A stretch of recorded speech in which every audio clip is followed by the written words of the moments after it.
Bonsoir à tous et heureux de vous retrouver sur ce plateau ici à Rome, en plein cœur de ce deuxième synode sur la famille. On est à la charnière entre la première et la deuxième semaine sur un synode qui en compte 3. Dans ce long cheminement souhaité par le pape François, les 270 pères synodaux, mais aussi les auditeurs, les experts ont travaillé toute cette première semaine sur les défis, mais aussi sur la vocation et puis un petit peu sur la mission de la famille. On retrouve là les trois parties de l'Instrumentum Laboris, ce document de travail qui guide ici le travail des pères au synode. Ces derniers mois, on a pu constater l'émergence d'une voix africaine à propos de la famille avec des évêques soucieux que l'Église universelle reste fidèle à la doctrine sur le mariage et tienne une parole de vérité sur la famille. Alors, quelle est donc cette contribution africaine? Comment la comprendre? Pourquoi émerge-t-elle? Eh bien, nous allons en parler dans cette édition spéciale. Merci beaucoup à nos deux invités qui sont présents, qui nous font la joie et l'honneur d'être là sur ce plateau. Tout d'abord, monseigneur Nicolas Jomolola, bonsoir. Bonsoir. Merci beaucoup. Vous êtes président de la CINCO, la conférence épiscopale nationale pour le Congo, la République démocratique du Congo, qui est le deuxième pays le plus vaste d'Afrique, et c'est aussi, en nombre en tout cas, le pays qui accueille le plus de catholiques sur le continent africain. Vous êtes évêque de Tsumbe, on est là en plein cœur du Congo, à l'orée de la forêt équatoriale. Exactement, oui. Mon diocèse est situé au centre du pays, dans un milieu très rural, et à 2h30 de Kinshasa par avion, à une semaine par route. Et Kinshasa, c'est le lieu où se situent les bureaux de la conférence. À vos côtés, nous accueillons Monseigneur Cléda, Monseigneur Samuel Cléda, bonsoir. Bonsoir. Vous êtes, vous, président de la conférence épiscopale du Cameroun et président de l'ACERAC, c'est l'association des conférences épiscopales pour la région d'Afrique centrale. Vous êtes archevêque de Douala depuis 2009. Douala, c'est une immense ville, 4 millions d'habitants. Oui, disons 4 millions et quelquefois, mettons au moins ces 4 millions d'habitants, Douala, la ville de Douala, la ville économique. Alors, je rappelle le principe de cette émission à tous les deux. Eh bien, c'est aussi pour entendre deux pères réfléchir, approfondir leurs réflexions au cours de ce synode. Peut-être un premier retour sur cette première semaine du synode, parce que vous avez participé tous les deux au premier synode qui s'est tenu l'année dernière, ici même, où on a perçu des tensions. Alors concrètement, comment ça se passe au cours de ce synode, ce deuxième synode? Oui, nous sommes en train de travailler sur l'Instrumentum Laboris qui a été publié en juin. Et depuis que cet instrument est disponible, évidemment, il y a eu des réactions de toutes sortes, des positives, moins positives, même négatives. Alors, lorsqu'on a commencé le synode, effectivement, on a eu des moments de tension au tout début, mais heureusement, le Saint-Père est intervenu très tôt, mardi, pour pouvoir calmer les esprits. Et alors, depuis mercredi, progressivement, on a senti tout de même un changement, un climat beaucoup plus sain, dans ce sens où les pères synodaux s'expriment très librement, chacun selon ce qu'il pense. Et on sent, selon moi, le travail de l'Esprit Saint qui est en train de nous guider petit à petit. Et nous avons encore 2 semaines devant nous. Donc la semaine a été au début un peu difficile, mais par après, l'intervention du Saint-Père a permis de restaurer un climat beaucoup plus sain dans le travail.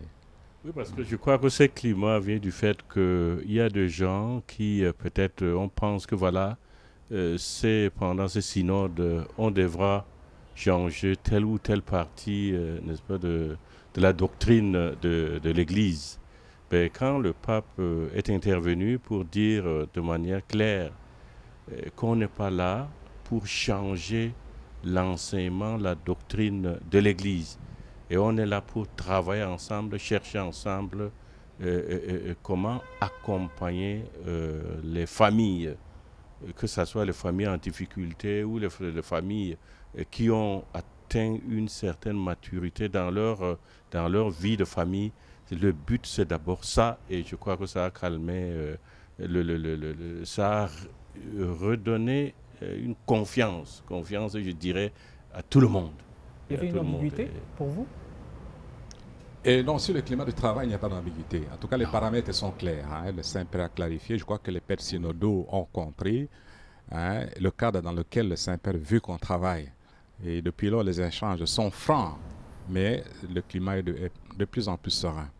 On a perçu une critique d'une vision trop occidentale de l'instrumentum laboris. J'aimerais bien vous entendre tous les deux à ce sujet. Bon, effectivement, avec Monseigneur, nous avions participé au synode extraordinaire, nous avions travaillé, et ce qui a donné comme résultat le rapport du synode, qui a été retenu par le Saint-Père pour devenir instrumentum laboris, lineamenta, et puis instrumentum laboris. Bon. Nous avions été là au départ et lorsque nous donnons les contributions, évidemment, ces contributions montent en haut et sont travaillées, retravaillées par les équipes chargées d'élaborer. Et c'est là que nous, on s'aperçoit que certaines préoccupations n'apparaissent plus. Bon, effectivement, dans l'instrumentum laboris, presque tous les groupes ont fait remarquer que les discussions tiennent compte beaucoup plus des problématiques pastorales occidentales. Et ça, nous l'avons constaté nous tous. Oui, je crois qu'au niveau où nous sommes, je crois il est important effectivement que chaque culture, chaque église particulière soit bien écoutée et que apporte sa contribution. Ça contribue dans ce sens que chaque église vit de manière particulière une expérience avec Jésus-Christ. Et c'est cette expérience-là, venue de chaque pays, qui doit être partagée. Je crois que c'est le souci de dans ce sens-là. Voilà pourquoi... C'est ça. Oui. Et j'ai compris que le fait que tous les évêques dans le groupe aient fait remarquer cela, je crois que dans les 2 semaines qui viennent, j'espère qu'on va pouvoir corriger ça. Donc, mieux tenir compte des différentes expériences pastorales vécues à travers les différentes parties de la région de l'Église universelle. Donc, ça a été fait remarquer, la remarque a été faite et je crois qu'on va pouvoir en tenir compte et nous espérons qu'on va pouvoir corriger cette lacune-là. Il y a une espèce d'agacement de la part des Africains? Ou agacement, non, je ne Non, c'est pas, c'est pas agacement. C'est-à-dire, on a été appelé pour cheminer. Le synode, c'est un cheminement. Ouais. C'est un temps d'échange, c'est un temps d'accueil mutuel, des réflexions diverses. Donc, ça fait partie de l'élaboration des cheminements synodales. Donc, il n'y a pas lieu d'être agacé. On est là pour travailler, et faire des remarques et progresser. C'est un engagement, on est là pour ça. Mais justement, je crois que jusqu'à présent, je dirais que rien n'est encore perdu. Et que maintenant, ce qui vient, les 2 parties les plus importantes, puisque la première partie consistait à présenter les problèmes. Maintenant, la solution qu'on présente, ces solutions sont pour toute l'Église. Et c'est à partir de là maintenant que, n'est-ce pas, nous fixons notre regard sur l'Évangile. Je crois que rien n'est encore perdu.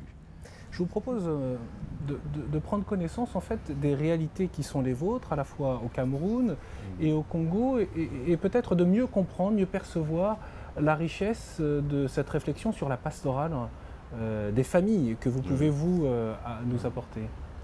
Oui, au Congo, nous avons une histoire particulière. Nous avons connu au Congo un grand pasteur qui fut le cardinal Joseph Malula, qui avait beaucoup travaillé sur la pastorale de la famille. Il avait beaucoup réfléchi au cours des colloques, au cours des rencontres au Chiam. Il avait fait partager les expériences concrètes qu'il avait initiées dans son diocèse, la diocèse de Kinshasa. Et le cardinal Malula avait déjà marqué l'Église du Congo en ce qui concerne la pastorale du mariage. Après ça est venue l'initiation de la théologie africaine, qui est née, comme le savez, à la faculté de théologie catholique de Kinshasa, où le cardinal Malula avait demandé, n'est-ce pas, à la réflexion théologique de prendre la famille comme lieu théologique. Cela a permis quand même assez tôt une certaine inculturation dans divers domaines en ce qui concerne la pastorale de la famille. Et ça c'est une expérience ancienne. La famille, déjà dans les années 70, 80. Il est mort en 88, 89, je crois, et après un grand synode qu'il avait tenu dans le diocèse. Et alors cette figure a marqué tout à fait l'Église du Congo. Alors on a ainsi abordé plusieurs types de problèmes concernant l'accompagnement des jeunes vers le sacrement, l'accompagnement des jeunes époux après le mariage sacramentel. Et on a beaucoup parlé du problème du mariage par étapes. Le Cana Maloula a beaucoup parlé du fait que les mariages connaissent 3 moments qu'on n'arrive pas à harmoniser: le mariage coutumier, puis le mariage civil et le mariage religieux. C'est autant de sujets qui avaient déjà été abordés à l'époque du Cana Maloula. Ça, c'est une particularité. En tout cas, ce qui est particulier, il faudrait d'abord dire que nous, évêques africains, au niveau du CHEAM, notre symposium, tous les évêques se sont retrouvés pour pouvoir partager. Vous savez qu'en Afrique, il faut bien le dire, il y a des différences, même au niveau culturel. Alors, on a fait produit, n'est-ce pas, nous avons mis ensemble toutes nos recherches pour pouvoir ressortir ce qui fait l'essentiel. Et je vous donne, en allant de manière plus précise, au niveau, par exemple, la sous-région, nous avons n'est-ce pas, la CERAC. On a déjà célébré pas un synode, mais l'assemblée au cours de laquelle nous avons parlé vraiment de la famille. Et dernièrement, donc, à Accra, nous avons produit ces documents. Et ici même, nous avons déjà recueilli le témoignage de familles africaines et que nous avons, n'est-ce pas, présenté dans un document. Et ce qui fait que ce qui nous est particulier, effectivement, nous les avons présentés et que je crois que c'est cela qui fait notre richesse. Alors, est-ce qu'on peut rentrer justement un peu dans cette matière et cette spécificité qui fait la richesse de la pastorale de la famille? Ok, je vous donne l'exemple de Douala. À Douala, nous avons formé un couple chargé uniquement d'accompagner les familles, qui a formé dans toutes les paroisses, nous avons 62 paroisses, dans toutes les paroisses, qui a formé des groupes, d'autres couples qui accompagnent. Et ce qui fait qu'aujourd'hui, au niveau de Douala et dans beaucoup de diocèses au Cameroun, il y a ce qu'on appelle la préparation lointaine, c'est-à-dire ce qui insiste, c'est très important, sur le témoignage des couples. Et maintenant vient la préparation immédiate. Et un autre point, je laisse d'autres parties qui sont faites dans les autres diocèses, mais surtout l'accompagnement après la célébration de noces. Ça, c'est très important, parce que une fois qu'on a célébré le mariage, on abandonne ce jeune couple. Imaginez-vous, en campagne, ça peut encore aller, ça peut encore marcher, parce qu'ils peuvent s'appuyer sur les voisins, mais en pleine ville, comme les grandes villes comme Kinshasa, comme Douala, où vous avez, Kinshasa, vous avez 8 millions. Oh, 10, plus ou moins 10 millions. Oui, 10 millions. Oui. À Douala, nous en avons 4. Alors, vous voyez, quand un couple se perd là-dedans, c'est difficile. Voilà pourquoi les communautés ecclésiales vivantes, qui sont des communautés vraiment qui s'entraident. Et parmi ces membres qui se connaissent, alors ils choisissent des gens qui accompagnent, n'est-ce pas, ces jeunes couples. Voilà. Et non seulement ça, je voudrais partager aussi cette expérience. J'ai convoqué un synode sur la parole de Dieu, mais vraiment c'est en visant en particulier les familles. Là où moi-même, j'allais le soir partager la parole de Dieu dans les communautés ecclésiales vivantes avec les familles. Mais il faut voir le changement qu'il y a, n'est-ce pas, ça a changé totalement la vie de notre église. Ça, c'était dans un autre diocèse où j'étais en premier lieu avant de venir à Douala, le diocèse de Batouri. Voilà. Oui, au Congo, il y a d'autres particularités et je voudrais en parler de 2 suivantes. Et vous savez que c'est un pays qui a connu la guerre. Une guerre qui a duré longtemps, 1998 à 2003. Et cette guerre a eu un impact très négatif sur les familles dans la mesure où elle a provoqué le déplacement de beaucoup de populations. À l'Est, les familles ont dû fuir. Au moment où je vous parle, nous avons dans les 2 millions de déplacés internes dans la région de l'Est.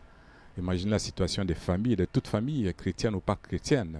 La dispersion des membres, les viols, les phénomènes de viol, les enfants de la rue, la prostitution. Comme cause, c'est la guerre. Donc la guerre est un élément très, très destructeur sur le foyer. Tout comme la guerre, il y a la pauvreté qui est une des conséquences de la guerre. Eh bien, les familles victimes de la pauvreté connaissent des situations extrêmement difficiles et parfois de dislocation. Et ça, c'est un grand défi pour notre pastoral. Les enfants de la rue, les enfants soldats, autant de conséquences de la guerre qui font qu'au Congo, nous avons un gros problème d'accompagnement de toutes les familles victimes de la guerre et de la pauvreté. Un autre défi, ce sont les mouvements religieux sectaires actuellement, qui sont très nombreux, d'origine américaine, avec beaucoup de moyens, mais avec des pasteurs parfois qui exploitent la pauvreté spirituelle, morale et matérielle des pauvres gens dans les églises qu'ils fondent en attirant les gens. Comme la foi est encore vivante chez nous, Dieu est présent, eh bien on exploite cette religiosité en créant des communautés religieuses sectaires de toutes sortes, mais qui ont comme effet l'exploitation de cette misère matérielle, morale et spirituelle. Et cela fait un défi pour nous dans notre Église, comment concevoir une pastorale des familles qui puisse aider ces personnes à se maintenir dans la foi du Christ en portant la croix. Vous avez des situations dans ces églises où des membres de famille passent des week-ends et des nuits réjouies en prière, en laissant tomber le travail productif qui peut aider la famille. Donc ça a un effet ravageur sur les familles et c'est un défi qui nous est lancé dans notre pastorale. Comment organiser une pastorale qui puisse donner confiance à nos fidèles et savoir quel Christ suivre, le Christ, le même Christ, n'est-ce pas, que nous devons suivre le Christ de la croix. Et ça, c'est un défi majeur pour nous. Ah oui, je crois, là, de ce côté, il faut bien, je crois que il faut bien le noter, bien le souligner. C'est une grande richesse pour nous de voir ce fidèle qui prie, qui s'appuie sur l'Église. Les familles, quand une famille rencontre des difficultés, elle vient vers l'Église. Elle vient voir le prêtre en vue de la réconciliation. Et les pasteurs, nous passons notre temps. Mais quand je vois l'exemple de Douala, n'est-ce pas, des familles qui viennent, qui demandent à être accompagnées. Et ça, c'est une richesse.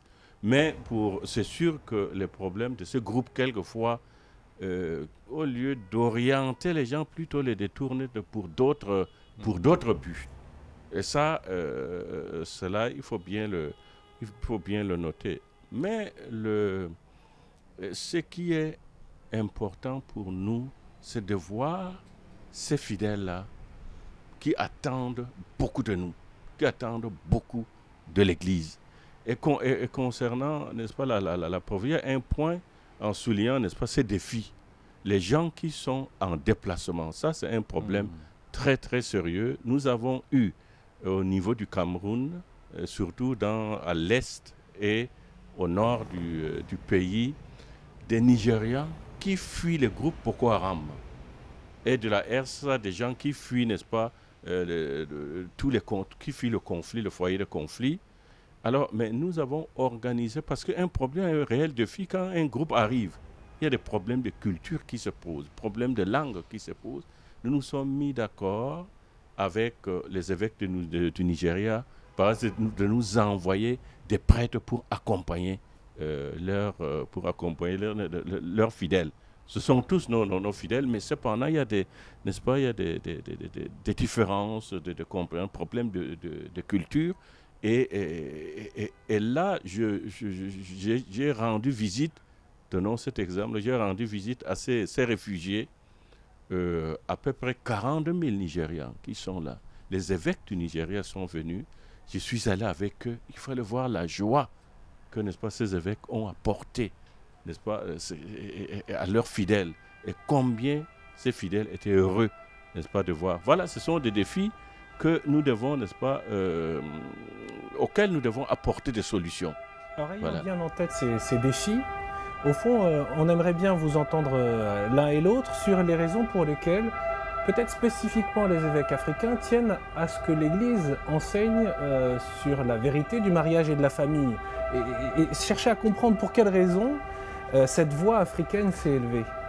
Bon, je crois qu'en fait, tous les évêques disent la même chose. Prêcher la vérité de l'Évangile, dans le synode, tous les évêques le disent. Je crois que c'est à l'extérieur qu'on a l'impression qu'il y en a qui ne le disent pas. Tous les évêques affirment que toutes les réalités doivent être vues avec le regard de la foi et avec le regard du Christ. Et là, je ne crois pas qu'il y ait des évêques qui aujourd'hui disent qu'il ne faille plus dire la vérité. Non, ce n'est pas ça. Je crois que le premier, c'est la relation de la vérité avec les réalités pastorales. C'est là qu'il y a des échanges, des discussions, etc. Et là, dans la pratique pastorale que nous avons chez nous en Afrique, dans les différents pays ou dans d'autres pays d'Europe, le sous-bassement, c'est la vérité de l'Évangile. Oui, oui. Parce que s'il n'y a plus la vérité de l'Évangile, il n'y a plus de pastorale chrétienne catholique. Donc là, c'est vraiment... on doit faire attention dans ces expressions-là. Je voulais ajouter une chose, un autre défi que nous avons chez nous, et disons même en Afrique, c'est la polygamie. Le problème de la polygamie, qui doit faire l'objet de notre sollicitude pastorale. Dans la mesure où on peut voir une femme qui est dans un foyer polygamique demande à être baptisée. Il faut savoir comment faire. Un autre cas, ça peut être un homme polygame qui demande à se marier religieusement. Bon, on lui dira d'abord, il faut vous débarrasser de la situation. Mais tout ça, nous le faisons sur un fond commun, la vérité révélée de Jésus-Christ. Et c'est le regard du Christ qui donne la lumière et qui nous permet de discerner et convenablement, de façon à tenter d'apporter la solution à tous ceux qui viennent auprès de nous pour pouvoir trouver une solution à leur problème. On est dans un milieu où Dieu est présent, où les gens disent qu'ils sont avec Dieu, où il y a la foi. Alors notre grand travail, c'est de pouvoir orienter, de pouvoir aider à discerner. Et je crois que c'est ça notre particularité, c'est que nous avons affaire avec une population jeune et qui est demandeur, comme disait Philippe, qui veulent voir le Christ. Et c'est à nous, pasteurs, de pouvoir les aider dans cette recherche-là. C'est ça, en fait, qui est notre expérience particulière.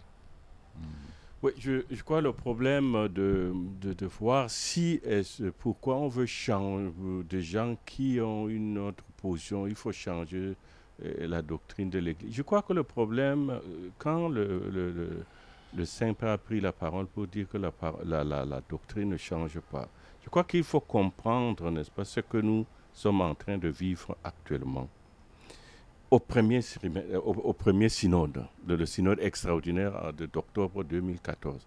Moi, au sortir de cette synode, j'ai compris une chose, que je cherche à méditer, que je crois que nous avons compris que l'Église doit être ouverte à tout homme.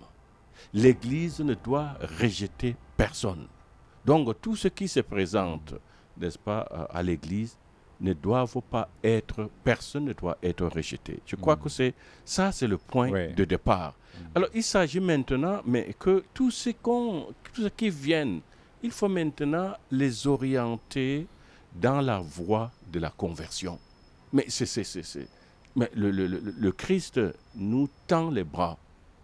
Mais reste maintenant, il nous revient d'aller vers lui, n'est-ce pas, de saisir la miséricorde de Dieu. Mais ça ne veut pas dire que, voilà, on doit n'est-ce pas, dire que non, ici, on ne tient pas compte de ceci, on ne tient pas compte de cela. Mais c'est clair, l'Église accueille tout le monde et invite tout le monde à la conversion, puisque Dieu est miséricordieux. C'est cela. Moi, j'ai beaucoup apprécié les idées du Saint-Père dans l'indiction pour l'année de la miséricorde, dans les rapports entre la vérité et la miséricorde. Ce qui est fondamental, c'est que la miséricorde est dans la vérité. Hein? La miséricorde est l'expression de l'amour de Dieu. D'où cette vertu dont parle mon Seigneur. Hein? L'accueil de tout le monde, mais au nom de la vérité. Hein? Et à ce moment-là, on trouve une articulation entre vérité et miséricorde. Devant toute situation, dont les nôtres, nous aussi, on a des situations difficiles qui sont bien décrites dans le document du Shéam. Et c'est le même principe, voir le Christ, comment il a abordé ses problèmes, tout en étant clair, intransigeant, avec un cœur miséricordieux.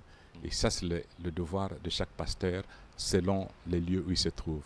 Mais je crois que ce qu'il faut comprendre, tout ce que nous avons reçu, c'est grâce à la miséricorde de Dieu. Il s'est manifesté à nous comme tel. D'ailleurs, nous l'avons lu, n'est-ce pas, dimanche dernier, ici quand on célébrait, n'est-ce pas, l'ouverture du synode. Et Dieu a une pédagogie révélée, manifestée en notre Seigneur Jésus-Christ. Le Christ n'a rejeté personne. Mais curieusement, parmi ses disciples, il a appelé, n'est-ce pas, de gens qui correspondent, qui jouaient le rôle, n'est-ce pas, de douaniers aujourd'hui, des gens qui travaillent avec l'argent. Mais Matthieu, il l'a appelé. Il n'a pas rejeté. Il dit, viens. Matthieu était obligé, Matthieu est parti, mais il a changé sa manière de faire. Et le fameux Zachée, dans l'évangile selon Saint Luc, mais qui maintenant, qui se présente. Ok, mais voilà qu'est-ce les gens critiquent, séance tenante, Jésus-Christ, l'attitude de Jésus-Christ. Pourquoi il est parti manger chez un pêcheur, Zachée. Et Zachée de dire avec courage qu'aujourd'hui, il ne va plus voler. Ça, c'est un. Il va partager ce qu'il a reçu. Si désormais, sa richesse, il va partager cela. Mais ça, c'est cette attitude. Et encore, je donne un exemple. La femme pécheresse dans l'évangile selon Saint Jean, mais qui maintenant, elle est condamnée. Mais quand on l'amène au Christ, le Christ ne condamne pas. Point de là. Non. Il dit, mais désormais ne pêche plus. C'est cela la miséricorde manifestée à nous les hommes. Ça nous maintenant de nous lever.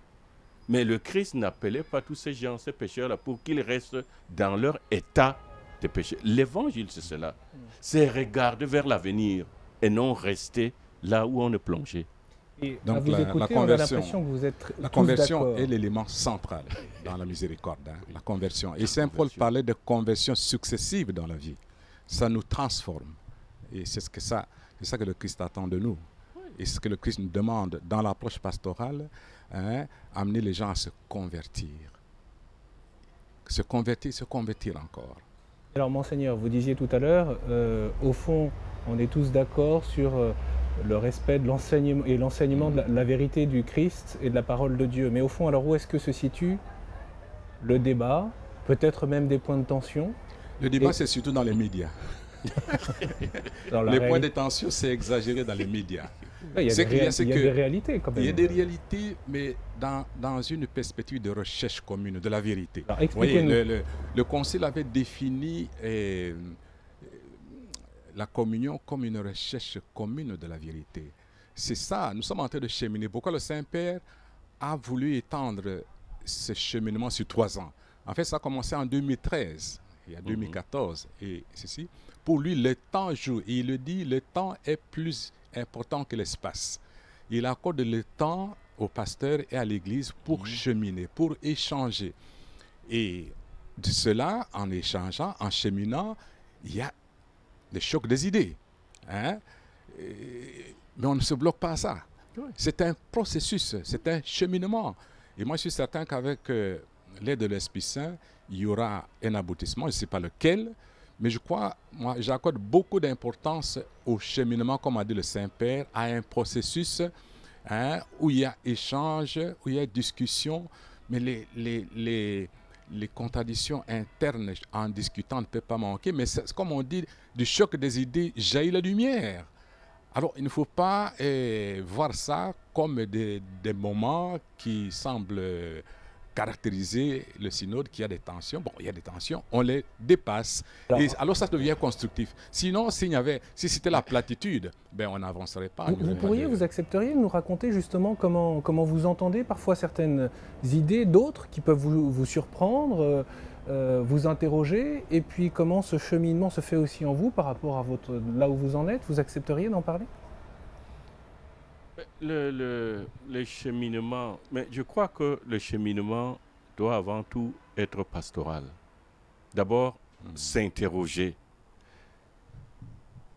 Quand on se trouve face à une situation donnée, les personnes, quelquefois, parce qu'on parle souvent de cas de divorcés remariés, de gens qui n'ont pas pu, n'est-ce pas, développer, qui n'ont pas pu réussir dans leur mariage.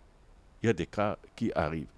Maintenant, il faut se poser la question, est-ce que ce genre, au niveau de la foi, comment ils se sont engagés? Est-ce que l'Église, est-ce que nous, pasteurs, est-ce que nous nous sommes engagés réellement à les accompagner, à les amener vers le Christ? Parce qu'une fois qu'on a rencontré le Christ de manière vraie, de manière authentique, on ne peut pas du coup ne pas se tourner le dos. Mais je ne dis pas qu'il n'y aura pas de problème parce que nous sommes des hommes. Mais c'est pendant que nous étudions les problèmes, nous cherchons, n'est-ce pas, à répondre à l'appel de Jésus-Christ. En vérité, tous les problèmes tombent. Ouais. Répétez la question. Christ résout tous les problèmes de la vie, de la vie des couples et des familles? Bon, la formule est un peu trop brève. Non, mais le Christ a ses disciples, les baptisés, qui ont accepté de le suivre, qui répondent à son appel, qui vivent dans diverses situations. Prenons la situation de la famille qui nous préoccupe. Il peut y avoir des échecs, il peut y avoir des moments difficiles, on peut avoir des grosses blessures en Afrique, en Asie comme ici. Hein, et chez nous aussi, nous avons des cas de situations de blessures, etc., etc. Et il appartient, et c'est ce que le pape a voulu, il appartient aux successeurs de Pierre, avec les pasteurs évêques, de chercher des solutions.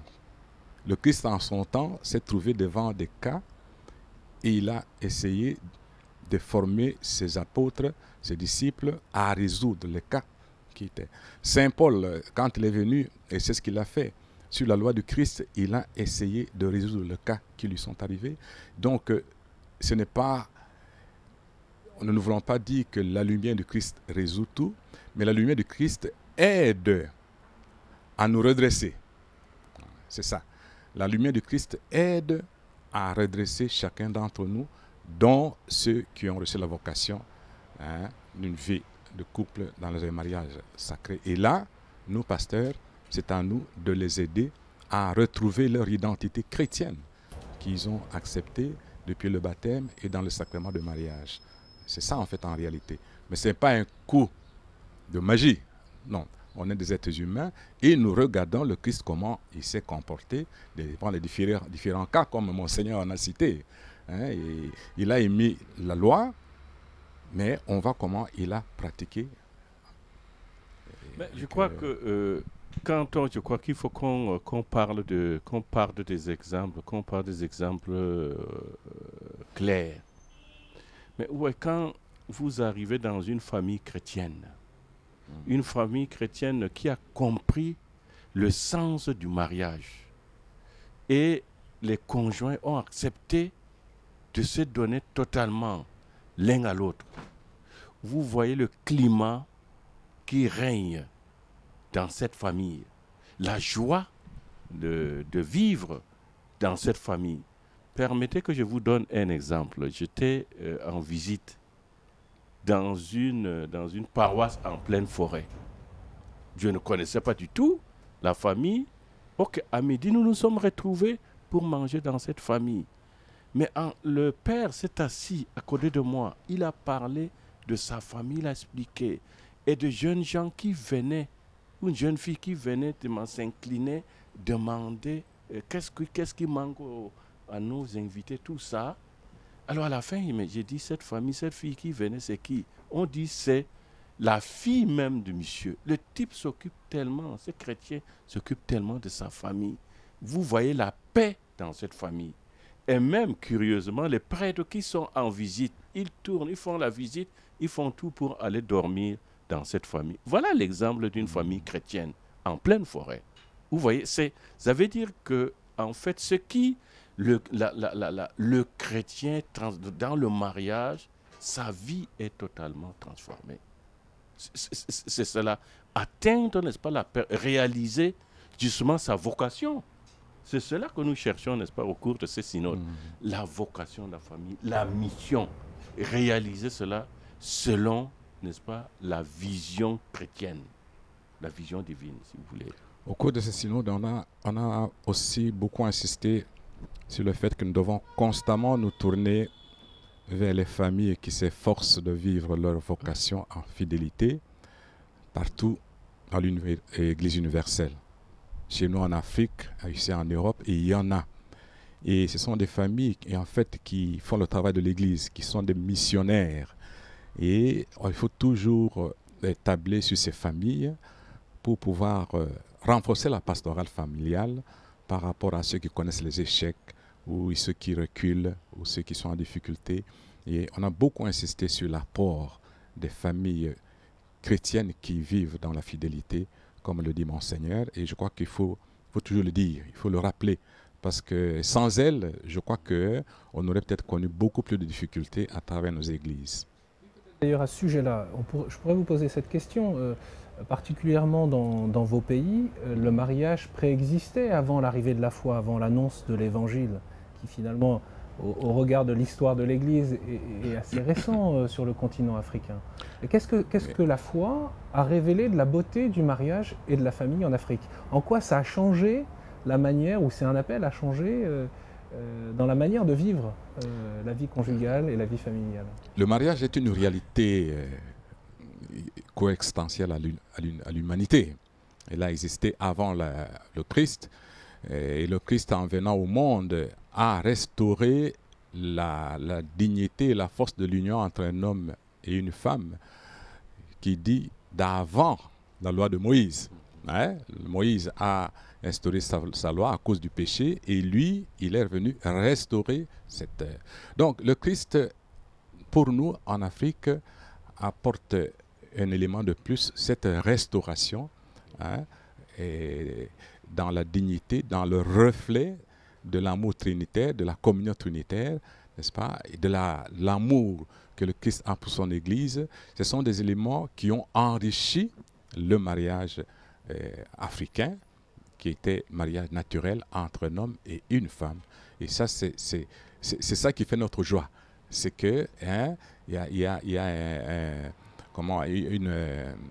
une plus-value spirituelle, morale, apportée par le mariage sacramentel dû à l'évangélisation en Afrique. Et c'est ça qui a fait le progrès. C'est cet aspect important qui m'a toujours frappé. Je crois le respect de la personne au sein de la famille. Ça, c'est quelque chose de très important. Moi, pour moi, la polygamie s'est traduit pour moi par le manque de respect pour l'autre. Or, ici, l'homme, avec le Christ, l'homme, le masculin, accepte de se donner à une femme de manière totale. Mais je ne veux pas dire que dans le monde traditionnel, il n'y a pas, n'est-ce pas, de famille monogamique. Il y en avait. D'ailleurs, je vais vous donner un exemple dans les Pygmées. Les Pygmées, peut-être que maintenant les choses ont évolué, mais les Pygmées sont monogames. Ils ne prennent qu'une femme. Ça existait. Mais maintenant, avec le Christ, cette attention particulière à la femme, à l'homme, des hommes qui restent ensemble. Ça, c'est très important. Parce que même déjà, il faudrait noter cela, même en Afrique, la première femme reste la première femme. Les autres femmes sont là, mais la femme, c'est la première femme. Donc aujourd'hui, avec la foi qui s'exprime dans cet amour total que les deux personnes se donnent, n'est-ce pas, l'une à l'autre, nous voyons cela aujourd'hui, n'est-ce pas, devant nos familles, dans nos familles chrétiennes. Ouais. Est-ce que vous percevez l'évolution occidentale comme un danger pour les familles en Afrique? Oui, je crois que, disons, au lieu de dire évolution occidentale, je parlerai peut-être de certaines idéologies actuelles, notamment l'idéologie de gender. Mais il faut noter que même la société occidentale en est victime, en souffre. Donc, il s'agit plutôt des idéologies nouvelles qui modifient l'anthropologie humaine et qui deviennent un danger pour l'humanité. Ici comme chez nous, ça n'épargne pas l'Occident. Donc, ces idéologies-là, et chez nous, nous en souffrons davantage dans la mesure où, par exemple, certaines organisations internationales, par exemple, subordonnent leur aide par rapport à nos gouvernements à l'acceptation de certains éléments de cette idéologie-là. Notamment, il faut accepter le mariage gay, il faut accepter l'approche, nouvelle approche de ceci. Vous voyez, là, évidemment, nous en souffrons encore davantage. Donc, un problème de vocabulaire, il faut éviter de parler de l'Occident, mais non, il s'agit des idéologies dont même l'Occident est victime. Les familles occidentales. Je crois que tout le monde est victime dans cette évolution. Mais ce qu'il faut noter, c'est que ce sont des minorités. Ça, il faut bien le reconnaître. Des minorités qui veulent s'imposer à tout le monde. Mais voilà le danger. Si nous parlons de l'homosexualité, mais ce n'est pas aujourd'hui que l'homosexualité existe. Nous sommes à Rome. Quand nous lisons la lettre de Saint Paul aux Romains, dès le premier chapitre de l'apôtre Paul, en parle déjà.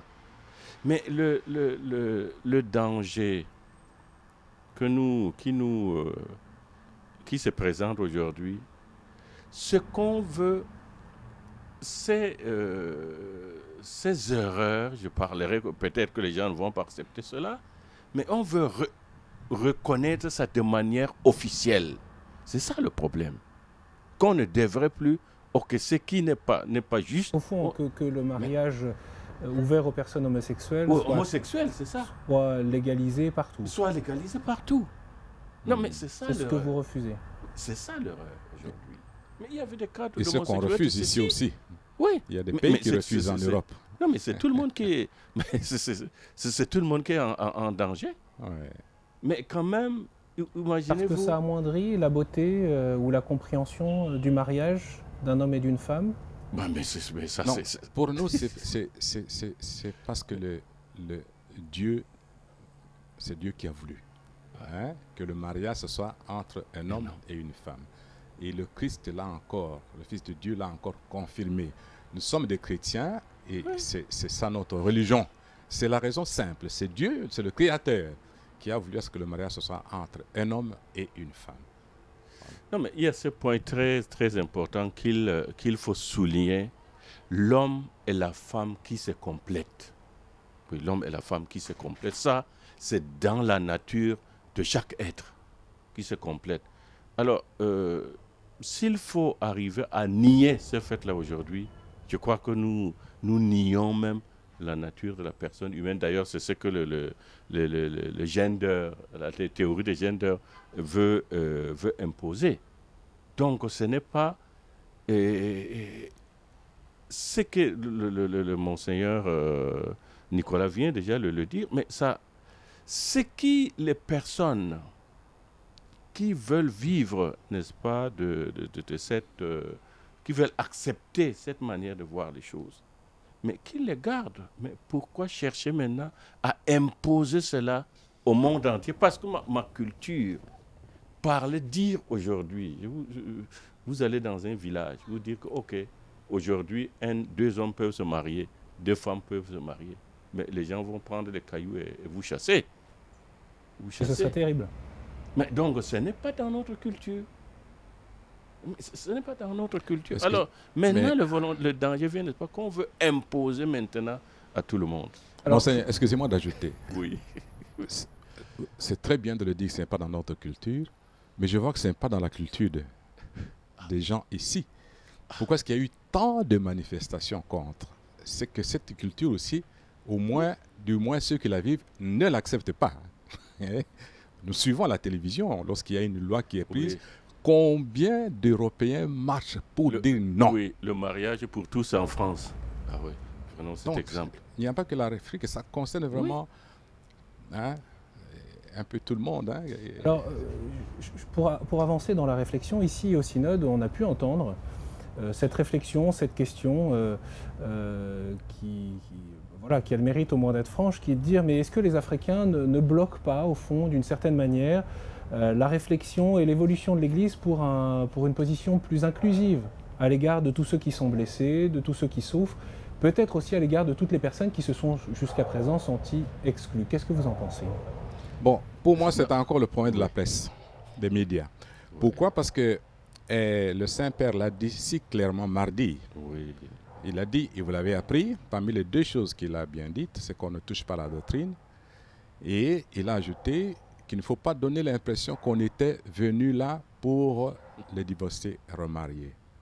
Moi, je suis surpris d'entendre dans la hall du synode les interventions des pères évêques de l'Europe, de l'Amérique, de l'Asie, hein, pour dire ce qu'on veut attribuer aux Africains.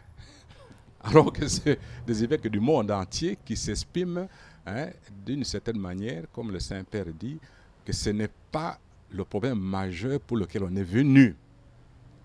Mais je connais des évêques européens qui l'ont déclaré, américains qui l'ont déclaré, asiatiques. Pourquoi est-ce qu'on veut dire c'est l'Afrique? Alors pourquoi, à votre avis ? Mais je me pose la question. Je ne comprends pas pourquoi les médias font cette interprétation. Je ne comprends pas. Parce que dans la salle du synode, ce n'est pas ça. C'est beaucoup de pères du monde entier qui partagent certains points de vue. Mais ce n'est pas que l'Afrique vient spécifiquement pour dire non au mariage, à la communion, au divorce remarié. Pas du tout. Mais regardez l'Europe de l'Est. Nous avons les témoignages des pères de l'Europe de l'Est, de certains pères d'évêques d'ici, de France et d'ailleurs, et d'Italie. Mais pourquoi on veut coller cette étiquette aux Africains? Moi, je me pose la question. Je n'en vois pas les raisons. Mais tout simplement, ce que nous soutenons, ce qui est positif, ce qui peut permettre à l'homme de s'épanouir totalement.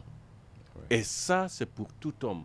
Ce n'est pas seulement pour les Africains, ce n'est pas seulement pour...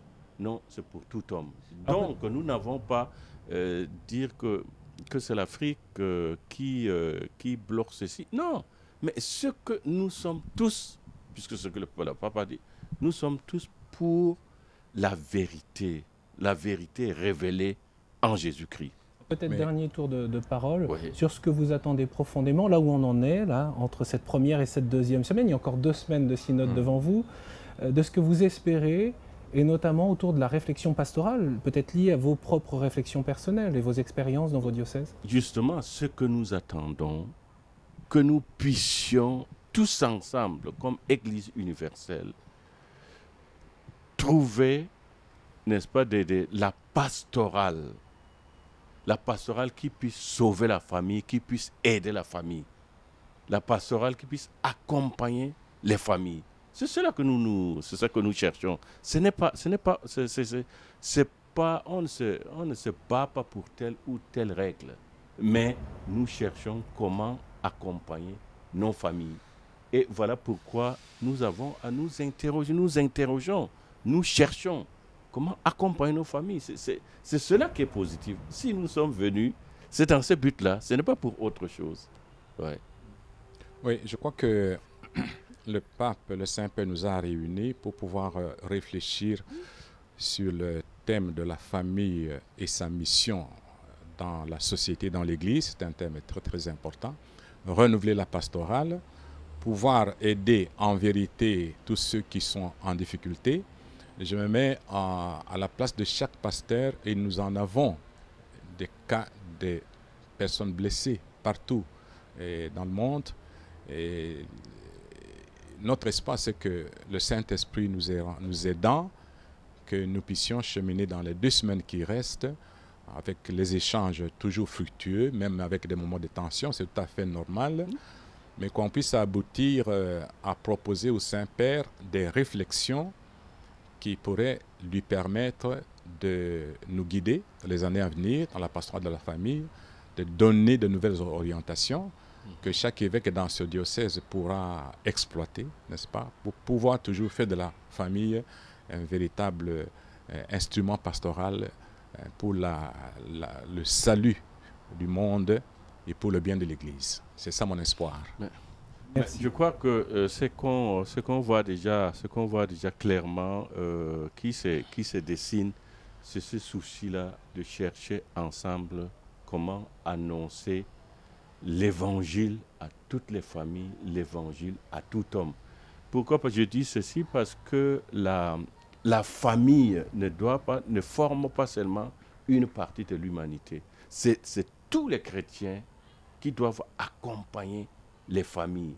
Quand vous avez dans une communauté chrétienne, n'est-ce pas, des chrétiens qui vivent ensemble, des chrétiens qui s'entraident, la famille, par le fait même, se trouve, n'est-ce pas, protégée.